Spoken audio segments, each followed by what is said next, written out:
Welcome back to Unit 4, Lesson 6, Part 2. Today we're going to be getting more in depth into how to multiply decimals with whole numbers. You'll be working on page 133 of your workbook, and I'm going to start off with number 9. We'll be solving all of these problems today the traditional way, or the shortcut method. And what I want you to understand today is that when we're dealing with multiplying decimals, what we in fact do is ignore the decimals until we complete our product and then add the decimal back into the product later. So for this problem, we want to ignore the fact that there's a decimal in either of our factors. We have, of course, one decimal in our first factor right here. But we're going to ignore that for now. We're going to go ahead and multiply the traditional way. So we're going to do 6 times 8, which is 48. We're going to bring the 8 down and carry the 4. And then 6 times 0, which is 0, and then add the 4 to get 4. And it's single digits, so we have nothing left to do here. And now we're going to go back up and take a look at our decimal and see which factors, in fact, have decimals. And only one factor has a decimal, the 8/10. 6 has no decimal that's shown. Of course, there is a decimal on the 6, and that would be located after the 6. But we don't need that, so we don't show it. So we're going to take a look at the first factor, and we're going to count how many digits there are, or how many decimal places, that's what we call it, decimal places there are in this factor. And we're counting the digits that represent the tenths, hundredths, thousandths, or any digit to the right of the decimal. And there is only one digit that is to the right of the decimal, and that's the 8. So because we counted only 1, that tells us how many times we're going to move our decimal. So we're now going to go to the product. We're going to insert our decimal where it belongs before we move it. It always belongs at the end of the whole number. And we're going to move that decimal always in one direction only, to the left, however many times we counted decimal places. We counted one decimal place, so we're going to move it one time. We move it one time to the left, and it will end up there. And therefore, our product will change from 48 to 4 8/10. And this is our complete, correct product. I'm going to skip over now to number 13. Number 13, you may do this with me in your workbook, is 43 hundredths times 64. Double-digit multiplication. We're going to, in fact, ignore the decimal. We know there's a decimal here, but we're going to ignore that for now and do double-digit multiplication the traditional way. So 4 times 3, which is 12. We're going to carry the 1. Then do 4 times 4, which is 16. Plus 1 is 17. We're going to drop the 7 and carry the 1. 4 times 0, which is 0, plus 1 is 1. We're going to put our placeholder. Do 6 times 3, which is 18. We're going to drop the 8, carry the 1. 6 times 4, which is 24, plus the 1 is 25, carry the 2. 6 times 0, which is 0, plus 2, which is 8. Then we have 2 rows in which to add. 2 plus 0 is 2. 7 and 8 is 15. 5 and 1 is 7. And 8 and 0 is 8. Now we're going to go back to our factors. Take a look at our first factor. There is indeed a decimal. Our second factor has no decimal. No decimal that's visible, at least. And so what we're concerned about now is how many digits are to the right of the decimal, or how many decimal places are there. And there are 1, 2 digits to the right of the decimal. And we would total the number of digits to the right of the decimal in both factors if, in fact, we had a decimal in the second factor. We don't have one, so we can only count these 2.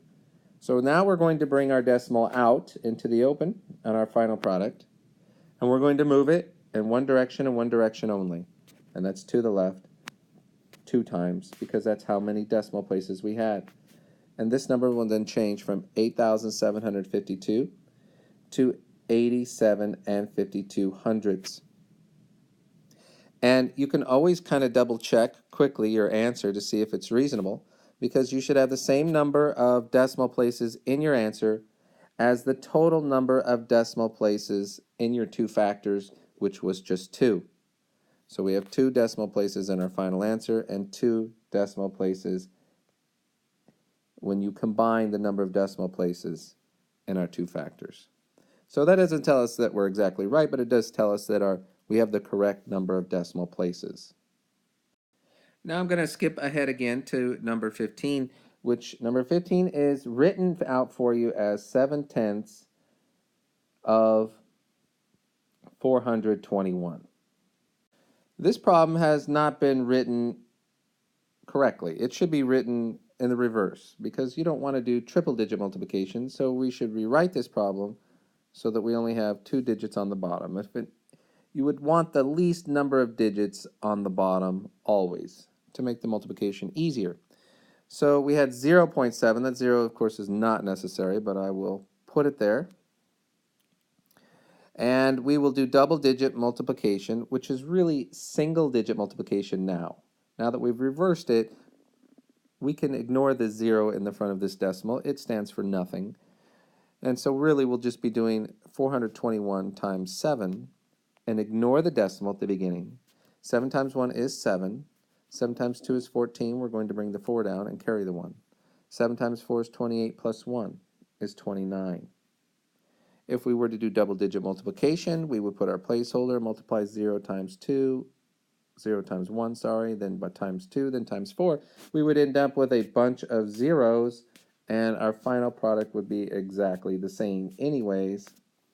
That's why I said we could just ignore that 0 for now. Now we go back to our problem, and we look at our factors and we count how many decimal places we have. And the only decimal we have in this problem is not in the first factor, but in the second factor.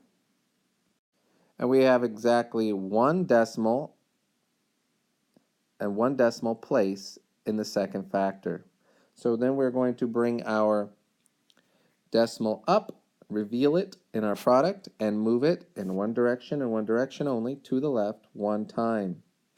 And this changes our product from 2,947 to 294 and 7/10, which is the correct product. You can now double check to see if your decimal places are correct. You have 1 decimal place in the product and 1 decimal place in your 2 factors combined because there are no decimals in the first factor. So we know we have the decimal places correct. They match. And the final problem that I'm going to model for you today is problem number 18, which is also written upside down as 6/700 times 102.